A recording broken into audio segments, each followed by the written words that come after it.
Face à vous aujourd'hui, Jacqueline Joubert, responsable des émissions pour la jeunesse. Jacqueline, vous aurez aujourd'hui à répondre à 3 types de questions, des questions qui nous sont arrivées par voie de courrier, que je vais vous poser tout à l'heure. Puis vous répondrez à quelqu'un que nous avons au téléphone. Et enfin, à des lecteurs de la vie. Et les lecteurs de la vie sont aujourd'hui représentés par... Liliane Larmoyer. Liliane Larmoyer. Jacqueline, nous allons commencer avec le courrier.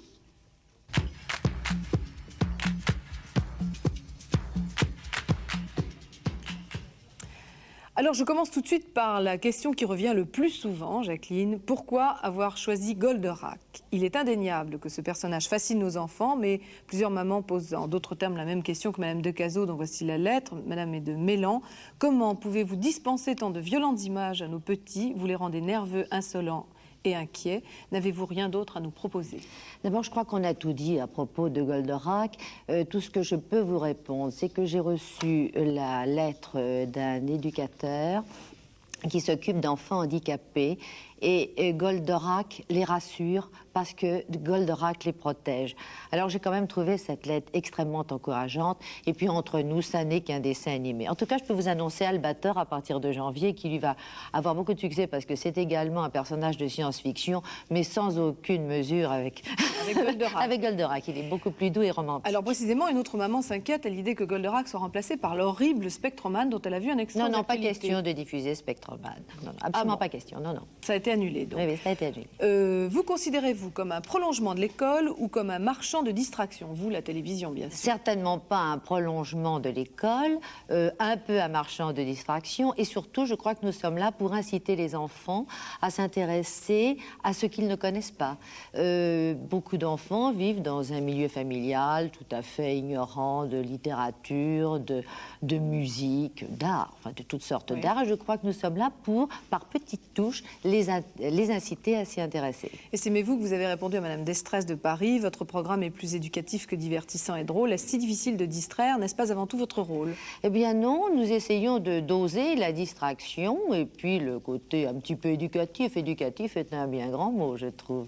Alors, une école de la ville de Perpignan, envoyée avec en tête une classe entière, souhaiterait voir diffuser un après-midi de classe, donc pas le mercredi, des films tirés d'œuvres littéraires françaises qui entreraient dans le cadre d'un programme scolaire. On cite Marcel Pagnol. La télé et les éducateurs ne peuvent-ils se concerter? Alors écoutez, ça c'est mon grand rêve d'arriver à monter des grandes dramatiques pour la jeunesse et je pense que nous y arriverons.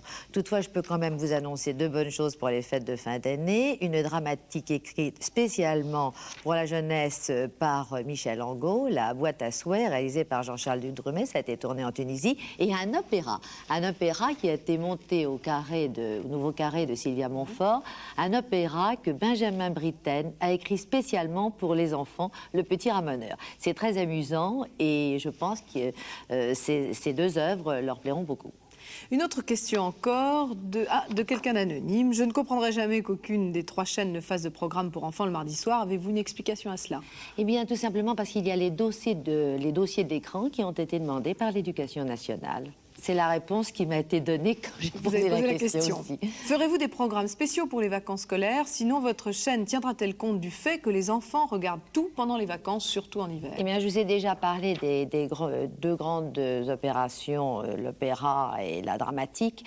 Et nous allons aussi lancer une série de 6 émissions, de 6 épisodes tirés de l'œuvre de Mark Twain, Le Prince et le Pauvre. Cette série va remplacer Candy. Nous aurons des émissions un petit peu plus longues pendant les vacances de Noël. Voilà. Bien, en 2 mots, que faire pour participer à une émission? J'aimerais savoir ce qui se passe derrière mon petit écrire à Récré à 2. Voilà. Vous êtes prêt à recevoir tout? Nous avons 10 000 lettres par semaine en moyenne, Jacqueline. Et nous nous en occupons. Maintenant, le téléphone.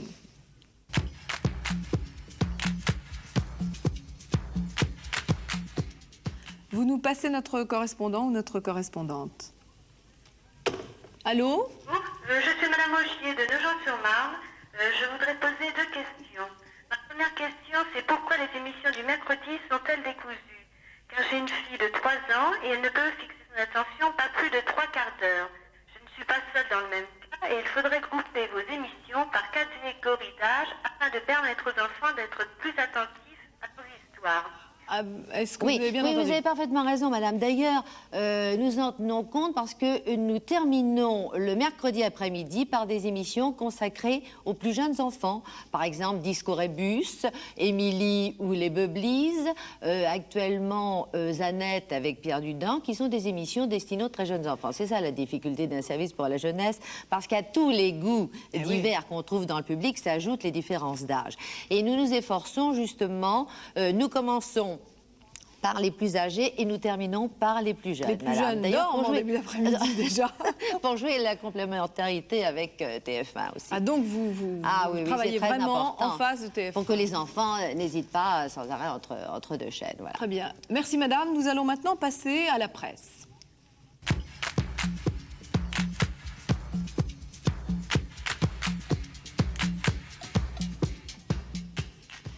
Liliane Larnoyer est ici la représentante des lecteurs de La Vie. Liliane, je vous laisse la parole.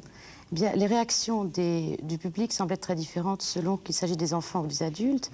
Alors pour les enfants, nous enregistrons qu'ils aiment beaucoup la science-fiction, qu'ils aiment beaucoup tout ce qui est pratique, mais à 2000 les embêtent. Ils trouvent que c'est trop sérieux et à plusieurs reprises, nous avons eu des lettres. Est-ce qu'il n'est pas possible de rendre plus attrayant ces émissions de découverte et de connaissance? Alors écoutez, vous m'étonnez parce que A2000 suscite chez nous un courrier très, très chaleureux, surtout depuis l'arrivée de Zeltron.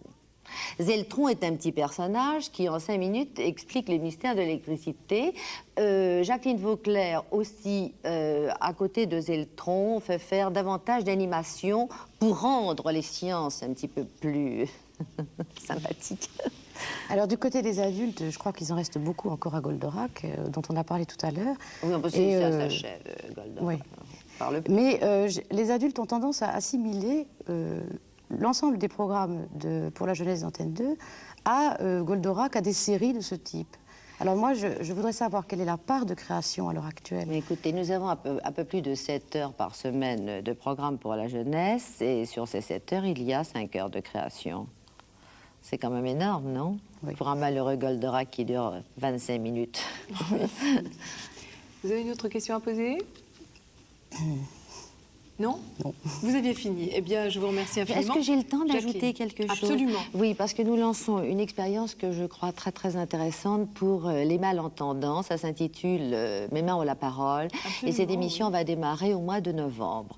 Nous la diffuserons le mardi et la rediffuserons le jeudi. Il s'agit de raconter par geste des contes aux enfants, et je voudrais arriver à détruire complètement cette barrière qui sépare les malentendants des autres enfants.